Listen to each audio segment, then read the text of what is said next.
Well, many people mark Memorial Day by placing flowers on the graves of their loved ones. But at two of the cemeteries in Brookings, trees are still covering some of those grave sites.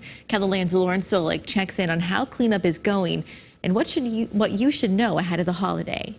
This is a familiar scene across eastern South Dakota after this month's derecho. But between these fallen trees and branches, you'll find stone grave markers.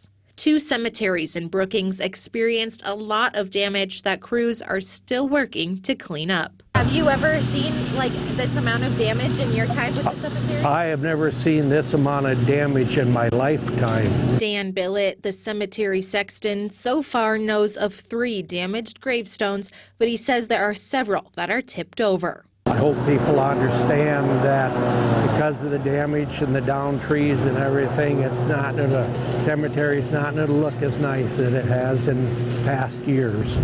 Now, Billett says they're trying to get as much cleanup done as they can before Memorial Day, but it won't all be finished. He says if you plan on paying your respects at the cemeteries this weekend, you should be cautious of areas with downed trees. Because in some cases there are hangers up in the trees, and if we get much of a breeze or something, they could come down at any point.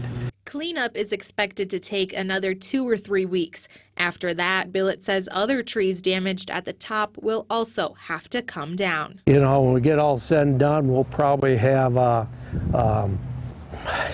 probably almost 40% of the trees will be gone from here.